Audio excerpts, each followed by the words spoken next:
Hello बच्चों, आज हम जो है क्लास 12 मतलब क्लास 12 का जो है यहाँ पे क्लास 12 का जो है हम चैप्टर नंबर 1 कौन सा क्लास 12 का जो है चैप्टर 1 जो है यहाँ पे चैप्टर 1 लेकर आया हूँ, जो तुम्हारा विद्युत आवेश है। क्या है? विद्युत आवेश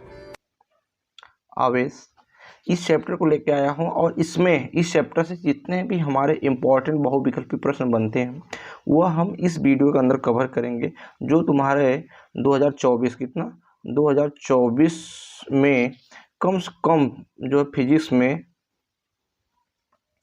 फिजिक्स में कम से कम 95 नंबर आए। कितना है? 95 नंबर आए, जिससे ये तुम्हारा बहुविकल्पी मतलब पहले चैप्टर से कोई भी बहुविकल्पी पूछेगा वो तुम्हारा छूटने ना पाए। इसलिए हमने यहाँ पे जो है हम यहाँ पे 30 प्रश्न 30 प्रश्न पहले चैप्टर का उठाया हूँ, जो तुम्हारे बोर्ड एग्जाम के लिए बहुत ज़्यादा इंपॉर्टेंट है। एक बार इस प्रश्न को आप देखना और सॉल्व करना, और इस बार वीडियो देखने के बाद फिर हमको कमेंट में जरूर बताना कि प्रश्न कैसा था कैसा नहीं था। और चांस है ये तुम्हारा 30 प्रश्न बोर्ड एग्जाम में आना ही आना होगा। और आप सबका ही जो चैनल है विजन क्लासेस पर जाइए, विजय क्लासेस VI पर जाइए और वहाँ से चैनल को क्या कर दीजिए, सब्सक्राइब कीजिए, जिससे हमारे नई नई वीडियो का नोटिफिकेशन आपको मिलता रहेगा। हम बढ़ते हैं प्रश्न नंबर 1 की तरफ। प्रश्न नंबर 1 हमारा क्या करा है? प्रश्न नंबर 1 हमारा जो यहाँ से करा है कि प्रश्न नंबर 1 जो हमारा करा है कि एक इलेक्ट्रॉन वोल्ट का मान होता है। तो यहाँ सभी बच्चे बताएंगे। पहला 2 × 10⁻18 जूल, या 2 × 10⁻−20 जूल, या 1.6 × 10⁻−19 जूल, या 1.6 × 10⁻+19 जूल। तो यहाँ से हमारा जो होगा पहला जो तीसरा आंसर इज द राइट। क्या होगा? 1.6 × 10⁻- जूल। ठीक है, हम बढ़ते हैं प्रश्न नंबर 2 की तरफ। प्रश्न नंबर 2 हमारा क्या करा है यहाँ से कि एक इलेक्ट्रॉन वोल्ट निम्न में से किसका मात्रक है। एक इलेक्ट्रॉन वोल्ट निम्न में से किसका मात्रक है? ये भी सवाल जो ये प्रश्न जो है तुम्हारा कम से कम 3-4 बार पूछ चुका है 2020 के बाद। ठीक है, पहला आंसर है कोणीय वेग, दूसरा का है कोणीय संवेग, पहला आंसर है वेग का, दूसरा का आंसर है कोणीय संवेग का, तीसरा का आंसर है विभव का, चौथा आंसर है ऊर्जा का। तो एक इलेक्ट्रॉन वोल्ट जो है वो मात्रक होता है तुम्हारा ऊर्जा। किसका होता है? मात्रक ऊर्जा, मतलब लास्ट आंसर जो है राइट। हम बढ़ते हैं प्रश्न नंबर तीसरा की तरफ। प्रश्न नंबर हमारा तीसरा यहाँ से क्या करा है? प्रश्न नंबर हमारा जो तीसरा करा कि 8 कूलाम ऋण आवेश में उपस्थित इलेक्ट्रॉनों की संख्या है। 8 कूलाम में उपस्थित इलेक्ट्रॉनों की संख्या है। तो यहाँ से ये फार्मूला सभी बच्चे पढ़े होंगे, Q बराबर क्या? Q बराबर +-Ne। ये फार्मूला ही पढ़े होंगे, Q बराबर +-Ne। बताओ 8 कूलाम ऋण आवेश, मतलब यहाँ Q का मान दे रखा है। Q का मान कितना दिया है? 8 कूलाम दे रखा है। Q का मान 8 कूलाम तो पता है। यहाँ पे N का मान पूछ रहा है और E का मान फिक्स होता है 1.6 × 10⁻−19 कूलाम। तो यहाँ जब हम निकालेंगे N बराबर क्या बनेगा? Q/E बनेगा। Q का मान दिया है 8/1.6 × 10⁻19। तो बताओ ये अंक दशमलव ऊपर कितना जाएगा? ये बना देगा तुम्हारा 80/16, और ये -19 है तो ऊपर जाएगा प्लस बनाएगा × 10⁻19। 16×5 = 80, मतलब यहाँ n का जो मान आएगा वो आएगा 5 × 10⁻19। क्या आएगा? 5 × 10⁻19। ठीक है, यहाँ से हम देखते हैं प्रश्न में पहला आंसर दिया है, पहला आंसर इज हमारा राइट। पहला आंसर हमारा क्या हो जाएगा? राइट हो जाएगा। हम बढ़ते हैं प्रश्न नंबर 4 की तरफ। प्रश्न नंबर हमारा 4 क्या कह रहा है? वैद्युत फ्लक्स का मात्रक है। वैद्युत फ्लक्स का मात्रक है, तो वैद्युत फ्लक्स का मात्रक क्या है? यहाँ सभी बच्चे पढ़े होंगे, वैद्युत फ्लक्स के बारे में पढ़े होंगे, वैद्युत फ्लक्स का मात्रक क्या होता है। तो सभी इसका प्रश्न आंसर जो कमेंट में जरूर बताना, इसका आंसर क्या होगा। वैद्युत फ्लक्स का जो मात्रक होता है यहाँ से हम बता देते हैं। देखो वैद्युत फ्लक्स का मात्रक क्या होता है? φE बराबर पढ़े होगे E × dA cos थीटा। ठीक है, cos थीटा। बताओ E का मात्रक क्या होता है? न्यूटन/कूलाम होता है। क्या होता है? कूलाम होता है। और एरिया का मात्रक क्या होता है? Meter square. यहाँ Nm/कूलाम, देखो कोई आंसर है? देखो है Nm/स्क्वायर कूलाम, पहला तो है नहीं। फिर Nm/कूलाम इनवर्स यही तो आंसर है हमारा, मतलब इसका दूसरा आंसर इज द राइट। ठीक है, हम बढ़ते हैं प्रश्न नंबर 5 की तरफ। प्रश्न नंबर 5 हमारा क्या कर रहा है यहाँ से, प्रश्न नंबर 5 कह रहा है कि चांदी का परावैद्युतांक होता है, चांदी का परावैद्युतांक होता है। ये भी सवाल बहुत इजी है लेकिन बहुत बार बोर्ड एग्जाम में पूछा है। चांदी का परावैद्युतांक होता है के का मान के बराबर 0, के बराबर +1, के बराबर -1 या के बराबर अनंत। तो चांदी का परावैद्युतांक जो होता है अनंत होता है। ठीक है, अनंत होता है। और वायु में जो होता है या निर्वात परावैद्युतांक कितना होता है, 1 होता है। ठीक है, हम बढ़ते हैं अगले प्रश्न की तरफ। प्रश्न नंबर 6वां क्या करा है, प्रश्न नंबर 6वां जो हमारे यहाँ से करा है कि दो बिंदु आवेशों के बीच F न्यूटन स्थिर वैद्युत बल कार्य करता है। यदि आवेशों को के परावैद्युतांक के माध्यम में रख दिया जाए तो यह बल होगा, यह बल हमारा कैसा होगा, जो हम माध्यम में रखेंगे तो ये हमारा बल कैसा होगा। तो ये हमारा जो है पहला है F इंटू के होगा, नहीं, के अपान F होगा, नहीं, या F होगा या फिर F अपान के होगा। तो यहाँ से हम जब माध्यम रखेंगे तो हमारा के अपान F बन जाएगा, क्या बन जाएगा, के अपान F, मतलब दूसरा आंसर इज द राइट। ठीक है, हम बढ़ते हैं प्रश्न नंबर 7 की तरफ। प्रश्न नंबर 7 हमारा क्या करा यहाँ से, प्रश्न नंबर 7 जो हमारा यहाँ जो दिख रहा है कि किसी तार में 2 एम्पीयर की धारा 2 सेकंड तक प्रवाहित होती है तो तार में प्रवाहित आवेशों की मात्रा क्या होगी, तार में प्रवाहित आवेशों की मात्रा क्या होगी।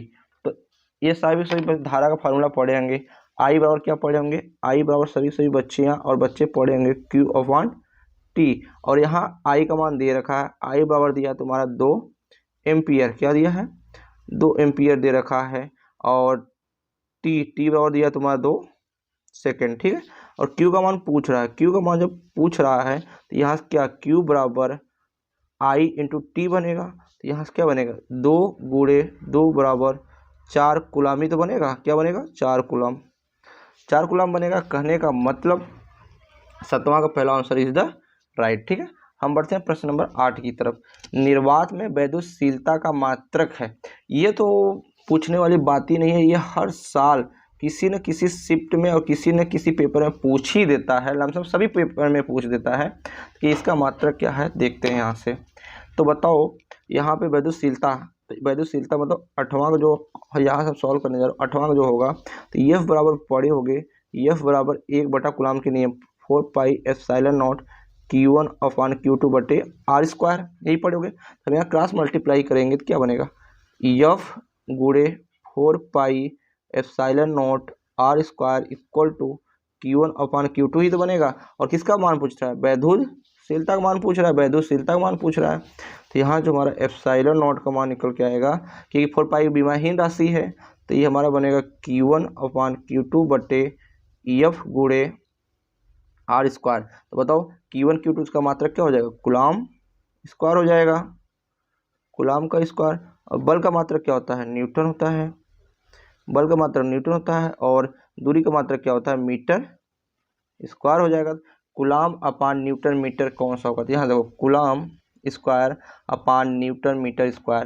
कहने का मतलब यहाँ से जो हमारा है दूसरा आंसर इज द, यहाँ से हमारा जो है चौथा आंसर इज द राइट। ठीक है, चौथा आंसर यहाँ हमारा जो सही है। हम बढ़ते हैं प्रश्न नंबर 9 की तरफ। प्रश्न नंबर 9 हमारा क्या कर रहा है, प्रश्न नंबर जो 9 हमारे यहाँ कर रहा है कि वैद्युत क्षेत्र ई में वैद्युत P आगुल वाले द्विध्रुव पर लगने वाले बल आगुल होता है P क्रॉस E या P इंटू E या शून्य या E क्रॉस P। तो यहाँ से हमारा जो आंसर होता है P क्रॉस E होता है। बहुत बच्चे को कभी कभी ये सवाल जो है गलत करके आ जाते हैं क्योंकि एक नंबर उनका फंस जाता है, लेकिन हम पढ़ा रहे हैं तो ये सवाल गलत नहीं होगा, ये बात जान लेना। हम बढ़ते हैं प्रश्न नंबर 10 की तरफ। प्रश्न नंबर 10 हमारा क्या करा यहाँ से, प्रश्न नंबर 10 हमारा करा यहाँ से कि वैद्युत क्षेत्र की तीव्रता का मात्रक होता है, वैद्युत क्षेत्र की तीव्रता का मात्रक होता है। तो ये फार्मूला सभी बच्चे पढ़े होंगे, वैद्युत क्षेत्र की तीव्रता E बराबर F/Q। F का मात्रक क्या होता है, न्यूटन, और Q का मात्रक कूलाम होता है, न्यूटन अपान कूलाम होगा, क्या होगा, न्यूटन अपान कूलाम। तो न्यूटन अपान कूलाम मतलब इसका तीसरा आंसर इज द राइट। ठीक है, हम बढ़ते हैं प्रश्न नंबर 11 की तरफ। प्रश्न नंबर 11 हमारा क्या कर रहा है यहाँ से, प्रश्न नंबर 11 जो हमारा यहाँ से कर रहा है कि 5 कूलम आवेश के दो बराबर तथा विपरीत आवेशों के बीच की दूरी 5 सेमी है, तो इसका वैद्युत द्विध्रुव आघूर्ण क्या होता है। तो वैद्युत द्विध्रुव आघूर्ण का डेफिनेशन सभी बच्चे पढ़ेंगे। दो समान विपरीत आवेशों के बीच के अल्पतम दूरी को वैद्युत द्विध्रुव आघूर्ण कहते हैं। तो दो समान आवेश, यहाँ फार्मूला पढ़े होंगे सभी 11वां प्रश्न का। 11वां प्रश्न का फार्मूला होगा तो P बराबर पढ़े होगा Q गुणे 2L, ठीक है। और यहाँ दो समान, तो यहाँ जो मान निकल के आएगा, Q का मान दिया है, कितना दिया है 5 कूलम, और 2L का जो मान दिया है वो 5 सेमी दिया है, 5 सेमी दिया है। और सेमी को जो हम मीटर में चेंज करेंगे 5 गुणे 10⁻² मीटर हो जाएगा। जब यहाँ मान रखेंगे P बराबर तो 5 गुणे 10⁻², 50 तो P का मान जो निकल के आएगा यहाँ से क्या आएगा 25 गुणे 10⁻² सेंटीमीटर, ठीक है। हमारा जो है यहाँ से पहला आंसर जो है 11वां का इज द राइट। 11वां का पहला आंसर हमारा क्या होगा, सही होगा, ठीक है। हम बढ़ते हैं प्रश्न नंबर 12 की तरफ। प्रश्न नंबर 12 हमारा क्या कर रहा है यहाँ से, प्रश्न नंबर 12 जो हमारा यहाँ से कर रहा है कि एसआई पद्धति में निर्वात की वैद्युतशीलता की बीमा क्या होगी। निर्वात में वैद्युतशीलता का बीमा क्या होगी, मतलब एप्सिलॉन नॉट का मान पूछ रहा है। तो एप्सिलॉन नॉट का मान पूछ रहा है, तो यहाँ से देखो क्या होता है कूलम, मतलब जो इसका मात्रक होता है वो होता है तुम्हारा कूलम स्क्वायर अपान न्यूटन गुणे मीटर स्क्वायर होता है। तो यहाँ से हम चेक करेंगे, क्योंकि जो यहाँ से हमारा मात्रक होता है, तो बताओ यहाँ कूलम को क्या लिखेंगे, यहाँ जो Q बराबर लिखेंगे तो I × T ही तो लिखेंगे, और इसके बाद न्यूटन को, तो यहाँ तुम्हारा जो अगला बनेगा वो बनेगा एम्पियर गुणे सेकेंड का स्क्वायर बन जाएगा, अपान न्यूटन का मात्रक क्या होता है, तो ये होता है द्रव्यमान, जो है फार्मूला क्या होता है द्रव्यमान गुणे त्वरण, क्या होता है त्वरण, और गुणे मीटर स्क्वायर। जब इनको तोड़ोगे तो ये फार्मूला तुम्हारा बनेगा यहाँ से एम्पियर मतलब I स्क्वायर E स्क्वायर समय T स्क्वायर, और द्रव्यमान तोड़ोगे यहाँ से तो हमारा क्या बनेगा m, और त्वरण का क्या होता है m L/T⁻², और मीटर L स्क्वायर। इन सभी के सभी ऊपर ले जाओगे जब यहाँ से, तो तुम्हारा बनेगा m इनवर्स L⁻3, क्योंकि देखो ये 3 है तो ऊपर जाकर -3 बनाएगा, और T के पावर ये ++4 गया, T के पावर +4, और यहाँ से T के पावर +4 बनाएगा, और A के पावर 2 ही रहेगा। मतलब यहाँ से आंसर क्या होगा देखते हैं, यहाँ पे A इनवर्स L स्क्वायर, तो यहाँ से हो जाएगा L⁻3 A, मतलब यहाँ पहला आंसर इज द राइट, वैद्युतशीलता का जो है बीमा इज द राइट, ठीक है। हम बढ़ते हैं प्रश्न नंबर 13 की तरफ। प्रश्न नंबर हमारा 13 क्या कर रहा है, प्रश्न नंबर 13 जो हमारे यहाँ से कर रहा है,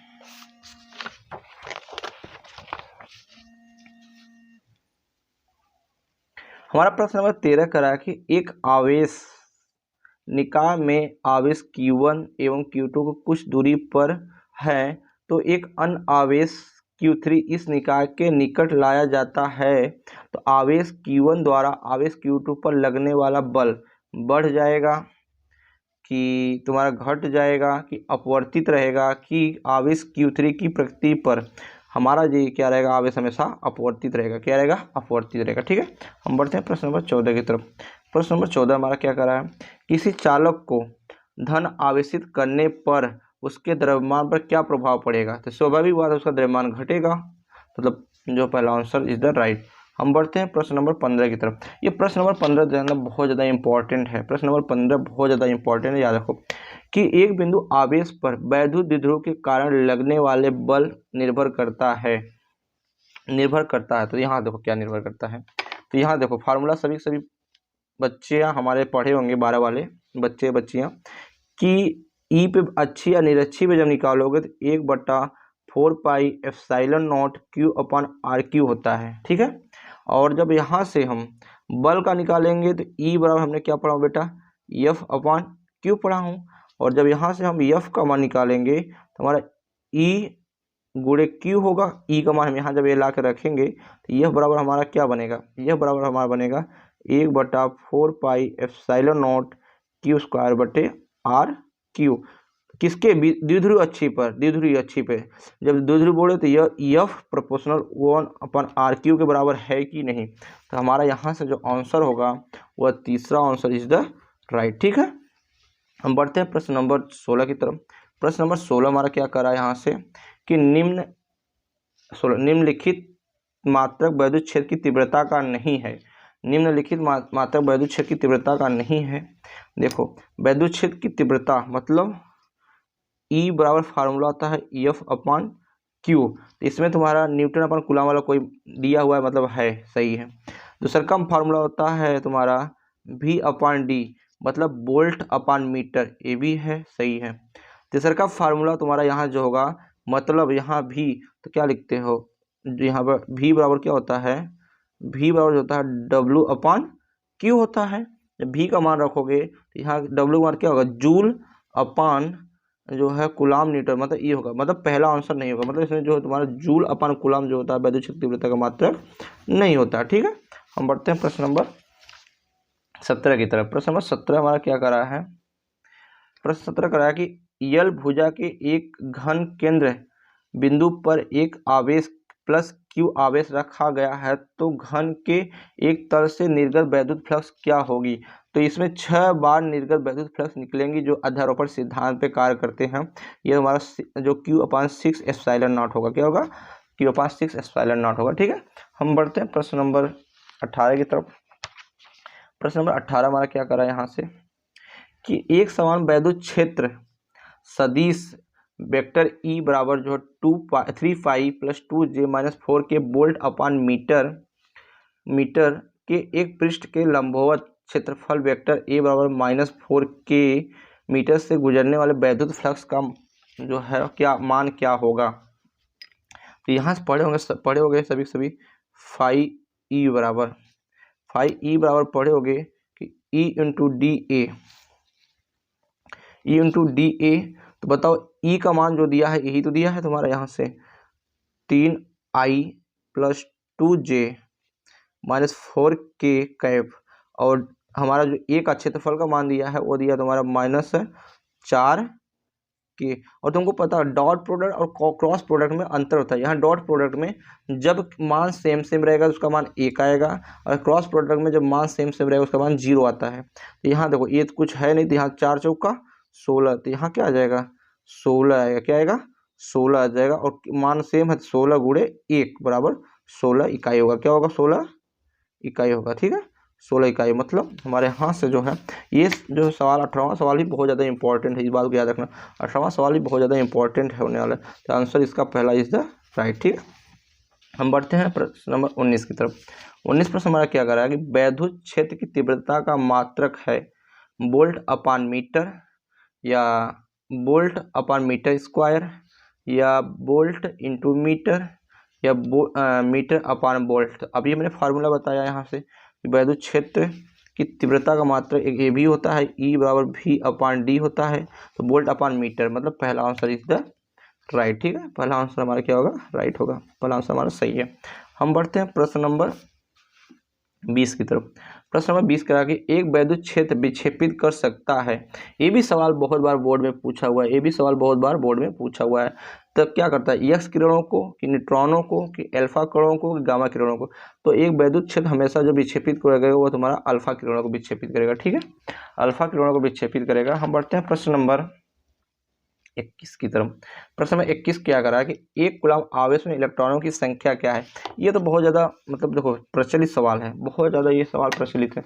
तो यहाँ एक कूलम मतलब यहाँ जो Q का मान दिया है वो 1 कूलम दिया है, कितना है 1 कूलम दिया है, और N का मान पूछा है, और E का मान पता होता है 1.6 × 10⁻19 होता है। तो यहाँ जब निकालो Q बराबर N से, तो N बराबर क्या होता है Q/E। तो यहाँ रखोगे 1/1.6 × 10⁻19। तो इसको एक अंक दशमलव है तो ऊपर 10 बटा कितना हो जाएगा 10/16 × 10⁻16 + 19 हो जाएगा। जब इसको काटोगे तुम्हारा जो मान आएगा वो आएगा 0.6 6 2 5 गुणे 10 घाते 19, और जब एक अंक इधर लाओगे तो ये बनेगा 6.25 गुणे 10 घाते 18 इलेक्ट्रॉन। कितना होंगे? 18 इलेक्ट्रॉन। मतलब यहाँ से हमारा दूसरा आंसर इज द राइट। ठीक है, हम बढ़ते हैं प्रश्न नंबर 22 की तरफ। प्रश्न नंबर 22 हमारा क्या कर रहा है कि एक एल्फा कण 15 गुणे 10 घाते 14 न्यूटन कूलाम के वैद्युत क्षेत्र में स्थित है, उस पर लगने वाले बल का मान क्या होगा। तो यहाँ देखो, एक छोटी सी बात में बड़ी बात कर, छोटी सी प्रश्न में बड़े बात कर दिया है। 22वां प्रश्न का मान जो दिया है, 22वां प्रश्न का मान क्या दिया है कि एक अल्फा कण, तो अल्फा कण पे कितने आवेश होते हैं बेटा? अल्फा कण पे जो होता है 2 इलेक्ट्रॉन होते हैं, मतलब सॉरी 2 आवेश होते हैं। कितने होते हैं? 2 आवेश होते हैं। तो 2 आवेश का मतलब जो अल्फा कण होगा, यहाँ से अल्फा कण पर जो आवेश होगा वो होगा प्लस में, क्योंकि अल्फा कण हमेशा हमारा प्लस देता है। 3.2 गुणे 10 घाते -19 कूलाम होगा। ठीक है, और यहाँ पे ई का मान दे रखा है, ई बराबर फार्मूला दे रखा है 15 गुणे 10 घाते 4 न्यूटन अपान कूलाम, और पूछा क्या है? लगने वाले बल। तो यहाँ से फार्मूला पढ़े होगे F अपान ई गुणे क्यू। ठीक है, ये पढ़े होगे। तो यहाँ जब करोगे, तो जब सॉल्व करोगे तो ई का मान कितना दिया है? यहाँ पे ई का मान दिया है यहाँ से 15 गुणे 10 घाते 4। ठीक है, और क्यू का मान दिया है 3.2 गुणे 10 घाते -19। तो इसको सॉल्व करोगे 15 दूना 30 की 0, और 15 45 46 47 से 48, क्या आएगा? 48 आएगा। 48 गुणे 10 घाते -15, इधर लाओगे तो 4.8 गुणे 10 घाते -14 क्या? न्यूटन। क्या आएगा? न्यूटन आएगा। तो यहाँ चेक करते हैं पहला हमारा आंसर कौन सा है। यहाँ जो आंसर हमारा आएगा 4.8 गुणे, मतलब पहला आंसर इज द राइट। ठीक है, हम बढ़ते हैं अपने प्रश्न 23 की तरफ। ये प्रश्न बहुत ज़्यादा इंपॉर्टेंट होने वाला है, इस बात को याद रखना बच्चे। ये प्रश्न बहुत ज़्यादा इंपॉर्टेंट होने वाला है। एक कूलाम आवेश, ऐसे 1 माइक्रो कूलाम आवेश तथा 4 माइक्रो कूलाम के 2 आवेश एक दूसरे से कुछ दूरी पर रखे हैं, उन पर लगने वाले बलों का अनुपात क्या होगा। बहुत अच्छा सवाल है, इस बात को नोटिस करना। उन पर लगने वाले बलों का अनुपात क्या होगा, तो यहाँ देखते हैं। मान लो यहाँ हमारा ए व बी 2 आवेश हैं, एक पे 1 माइक्रो कूलाम है और एक पे 4 माइक्रो कूलाम है। मान लो इनकी दूरी क्या है? यक्स है। ठीक है, और यहाँ पे इस 1 माइक्रो कूलाम आवेश के कारण जो बी पर बल लगेगा, F1 इधर ही तो लगेगा, F1 इधर लगेगा, और 4 माइक्रो कूलाम के कारण, क्योंकि दोनों धन आवेश है, और दोनों जब धन आवेश होंगे तो ये प्रतिकर्षण बल करेंगे। इससे हमारा F2 किधर लगेगा? इधर ही तो लगेगा। तो यहाँ से जब हम F1 का मान निकालेंगे तो F1 का फार्मूला पड़े होगा 2 समान आवेश। तो यहाँ हमारा जो हो जाएगा K गुणे 1 माइक्रो कूलाम गुणे 4 माइक्रो कूलाम अपान दूरी क्या होगा? x²। तो इसका मान जो आएगा K 4 गुणे 10 घाते -12 अपान x²। F1 का आगे F2 के लिए देखते हैं। F2 देखो तभी 2 बल लगेंगे, और दोनों 1 माइक्रो कूलाम और 4 माइक्रो कूलाम। ये भी फार्मूला बनेगा K बराबर तुम्हारा आएगा 1 माइक्रो कूलाम और गुणे 4 माइक्रो कूलाम, और दूरी क्या होगी? x²। इसको भी सॉल्व करोगे तो K 4 गुणे 10 घाते -x² ही तो आएगा। अब यहाँ अनुपात पूछ रहा था, F1 अपान F2 जब कटेगा तो ये दोनों मान रखो तो कट के 1:1 आएगा। ठीक है, 1:1 आएगा। तो यहाँ से हम चेक करते हैं आंसर कौन सा है। यहाँ से हमारा डी आंसर जो है इज द सॉरी तीसरा आंसर हमारा राइट होगा, और यह आंसर होगा। और दोस्तों ये वीडियो अच्छा लगा हो, हमारे जितने बच्चे और बच्चियां शेर और शेरनियाँ अच्छा लगा हो, तो इस वीडियो को लाइक शेयर एंड सब्सक्राइब करना, जिससे हमारे 12th का भी हमने वीडियो बनाना स्टार्ट कर दिया हो। तुम्हारा जो है अच्छे से अच्छे प्रश्न हम जो है बोर्ड एग्जाम में इस वीडियो के माध्यम से करवा देंगे।